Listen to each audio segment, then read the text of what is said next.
السلام علیکم ورحمۃ اللہ وبرکاتہ۔ محترم حضرات، آج ہم آپ کو بتائیں گے کہ اللہ تبارک و تعالیٰ نے حضرت عزیر علیہ السلام کو 100 سال کی وفات کے بعد کس طرح زندہ فرمایا۔ آپ قرآن کی روشنی میں جاننا چاہتے ہیں تو ہمارے ساتھ جڑے رہیں اور اسلامی تعلیم سے مشرف ہوں۔ یاد رکھو، اللہ تبارک و تعالیٰ نے جہاں کہیں بھی قرآن مقدس میں گزشتہ انبیاء اکرام علیہم السلام کے قصص کو ذکر فرمایا تو ان سے مراد لوگوں کو عبرت حاصل کرنا ہے، یعنی ان قصص کو سنیں اور ان سے عبرت حاصل کریں۔ تو یقیناً آج حضرت عزیر علیہ السلام کا قصہ ہم آپ کے سامنے بیان کریں گے، جس سے کہ انسان کی زندگی بھی سدھر سکتی ہے اور انسان کی زندگی میں ایک انقلاب آ سکتا ہے۔ دیکھیں، اللہ تبارک و تعالیٰ تیسرے پارے میں قرآن مقدس کے اندر ارشاد فرماتا ہے، او کالذی مر علی قریۃ وہی خاویۃ علی عروشها قال انا یحیی ہذہ اللہ بعد موتها فاماتہ اللہ 100 عام ثم بعثہ۔ یاد رکھو، بنی اسرائیل میں حضرت عزیر علیہ السلام کو مبعوث کیا گیا تھا، اور بنی اسرائیل میں جب حضرت عزیر علیہ السلام کو مبعوث کیا تو اس وقت آپ بچے تھے۔ اس وقت ایک ظالم بادشاہ تھا جس کا نام بختہ نصر تھا۔ وہ بادشاہ بنی اسرائیلیوں کو تباہ و برباد کرتا تھا، ان کو قتل و غارت کرتا تھا اور ان کو جلا دیتا تھا اور ان کو قتل کر دیتا تھا۔ طرح طرح کے ظلم و ستم کیا کرتا تھا۔ اس کا فسق و فجور بہت زیادہ بڑھ گیا تھا۔ یہ ظالم بادشاہ ان لوگوں پر کیوں مسلط ہوا؟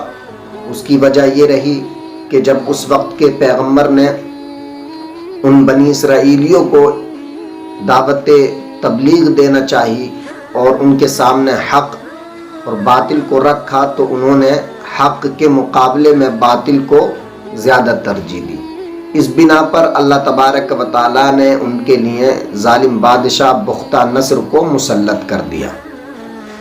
پھر اس نے لوگوں کو تباہ و برباد کر دیا۔ بنی اسرائیل کے 3 حصے کیے، ایک حصے کو قتل کر دیا، یعنی لوگوں کے 3 گروہ کیے، ایک گروہ کو قتل کیا، دوسرے گروہ کو ملک شام بھیج دیا اور تیسرے گروہ کو قید کر لیا، یعنی ان کو قیدی بنا دیا۔ تو جن کو قیدی بنایا گیا تھا انہی میں سے حضرت عزیر علیہ السلام بھی موجود تھے، جو اس وقت بچے تھے۔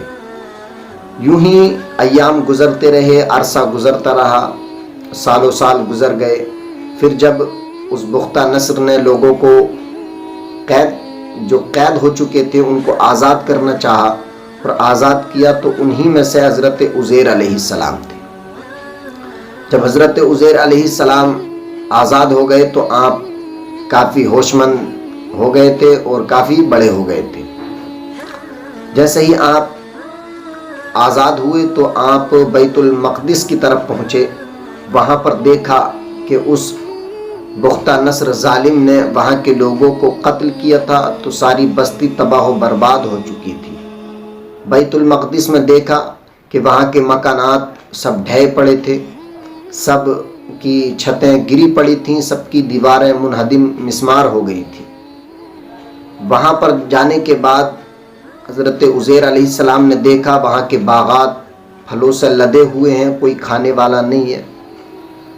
تو آپ نے یہ تمام منظر کو دیکھا اور دیکھنے کے بعد اب فرماتے ہیں، انا یحیی ہذہ اللہ بعد موتها، اے میرے پروردگار، تو اس بستی کو اور اس بستی کے رہنے والوں کو کس طرح زندہ فرمائے گا؟ یعنی تو کس طرح زندہ فرما دے گا؟ یہ تو سب مر چکے ہیں، یہ تو سب ختم ہو چکے ہیں، تو اب ان کو کس طرح زندہ فرمائے گا؟ تو ایک بات یہاں پر یہ جانو، حضرت عزیر علیہ السلام نے جو رب کی بارگاہ میں یہ عریضہ پیش کیا کہ باری تعالیٰ تو ان لوگوں کو کس طرح زندہ فرمائے گا، اس سے مراد یہ نہیں کہ ان کو یہ یقین نہ تھا کہ اللہ تبارک و تعالیٰ حیات بعد الموت پر قادر نہیں ہے، بلکہ وہ قادر ہے، ہر چیز پر قادر ہے، لیکن وہ علم الیقین سے عین الیقین کی طرف ترقی کرنا چاہتے تھے۔ ایک چیز ہے، مثال کے طور پر ہمارے شہر میں ایک درندہ آ جائے، شیر آ جائے اور ایک شخص اس کے اوپر بیٹھ جائے، میں کہوں آپ سے کہ بھائی میں نے شیر دیکھا ہے، اس کے اوپر ایک درندے کے اوپر ایک آدمی بیٹھا ہوا ہے اور وہ بالکل نڈر ہے، اس کو کچھ ڈر نہیں لگ رہا ہے۔ آپ کہیں گے یار بڑی عجیب بات ہے، اور آپ میری بات کا یقین کر لیں گے، بالکل یقین ہے، چونکہ میں کبھی جھوٹ ہی نہیں بولتا۔ آپ سوچیں گے کہ بھائی یہ جابر جھوٹ نہیں بولتا ہے، یہ جب بھی بولتا ہے سچ بولتا ہے، تو آپ کو یقین تو ہو گیا، لیکن پھر بھی اس کے بعد بھی آپ دیکھنے کی خواہش کریں گے کہ آخر میں دیکھوں تو انسان عین الیقین کی طرف ترقی کرنا چاہتا ہے، چونکہ یقین تو ہو گیا لیکن ہم آنکھوں سے یقین چاہتے ہیں، ہم دیکھ کر یقین چاہتے ہیں۔ تو یہی کیفیت حضرت عزیر علیہ السلام کی تھی، ان کو یقین تو تھا کہ رب تبارک و تعالی ہر چیز پر قادر ہے، لیکن وہ علم الیقین سے حق الیقین عین الیقین کی طرف ترقی کرنا چاہتے تھے، اس کیفیت اور اس حالت کا مشاہدہ کرنا چاہتے تھے جس حالت میں، جس کیفیت میں رب تبارک و تعالی مردوں کو جلاتا ہے۔ تو اس وجہ سے براہ تعجب حضرت عزیر نے کہا انا یحیی ھذہ اللہ بعد موتھا، اے باری تعالیٰ تو اس بستی کو اس کی موت کے بعد، اس کی وفات کے بعد کس طرح زندہ فرمائے گا؟ تو اسی وقت جب اللہ تبارک و تعالیٰ نے ان کو موت دے دی، آپ کے پاس چونکہ بیت المقدس میں جو باغات تھے ان میں سے آپ نے انگور کے رس کو اپنے لیے جمع کر لیا تھا تاکہ میں اس کو پی لوں، اور کھجوریں، انجیر وغیرہ کے درخت وہاں پر تھے، وہاں سے انجیر وغیرہ پھل توڑے انہوں نے اور اپنے پاس رکھ لیے۔ پھر اس کے بعد آپ ایک جگہ لیٹے ہوئے تھے اور براہ تعجب یہ کہہ رہے تھے کہ انا یحیی ھذہ اللہ بعد موتھا، تو کس طرح زندہ فرمائے گا اس بستی کو، کس طرح اس بستی کو پھر حشاش بشاش ہری بھری سرسبز و شاداب فرمائے گا؟ تو اسی وقت فاماتہ اللہ مئۃ عام، اللہ تبارک و تعالیٰ نے آپ کی روح قبض کر لی۔ تو اللہ تبارک و تعالیٰ نے اسی وقت آپ کو عالم ارواح میں بلا لیا۔ فاماتہ اللہ مئۃ عام، 100 برس کی موت طاری کر دی۔ ثم بعث، پھر جب آپ کو زندہ کر دیا تو رب نے فرمایا ثم بعث، پھر آپ کو زندہ کر دیا، یعنی 100 برس موت طاری کر دی، ثم بعث، پھر 100 برس کے بعد آپ کو زندہ کر دیا۔ پھر رب نے فرمایا قال کم لبثت، 100 برس کے بعد پوچھا اے میرے عزیر کم لبثت، تم یہاں پر کتنی دیر رہے، کتنی دیر ٹھہرے رہے؟ تو فرماتے ہیں قال لبثت یوما او بعد یوم، اے میرے رب میں تقریباً 1 دن یا 1 سے کچھ کم دن یہاں پر ٹھہرا رہا، چونکہ جب یہ آپ پر وفات طاری ہوئی تو صبح کا وقت تھا اور جب آپ کو زندہ کیا گیا تو شام کا وقت تھا، تو آپ نے سوچا شاید کہ وہی دن ہے جو ابھی میں سویا تھا۔ یہ اپنا خیال تھا، ان کا اندازہ تھا، جیسے میں کہوں زید قائم ظنی، زید کھڑا ہے میرے گمان میں، تو یہ میرا گمان ہے، آپ نہ تو اس میں جھوٹ کہہ سکتے ہیں نہ سچ کہہ سکتے ہیں کہ بھائی میرا گمان ہے یہ، تو یہی حضرت عزیر علیہ السلام کا حال تھا۔ آپ نے اپنے اندازے سے، اپنے خیال سے کہا کہ باری تعالیٰ میں 1 دن یا 1 سے کچھ کم ٹھہرا ہوں، ہے نا؟ تو رب نے فرمایا اے میرے عزیر 1 دن یا 1 سے کم نہیں، قال بل لبثت 100 عام، میرے عزیر بلکہ تم 100 سال ٹھہرے ہو، 100 سال ٹھہرے ہو۔ اور ہماری شان قدرت یہ دیکھو کہ تم کو 100 سال ہو گئے، 100 سال ہم نے تم کو موت طاری کر دی 100 سال تک، لیکن ہماری شان قدرت دیکھو فانظر الی طعامک و شرابک لم یتسنہ، ابھی تک جو تمہارے پاس غذائیں تھیں، جو تمہارے پاس کھجوریں تھیں، جو تمہارے پاس انجیر تھے اور جو تمہارے پاس مشروب تھا، انگور کا پانی تھا، دیکھو لم یتسنہ، ابھی تک نہیں بسا ہے، ابھی تک خراب نہیں ہوا، ابھی تک اس میں بدبو نہیں آئی۔ یہ ہماری شان قدرت کے کرشمے ہیں۔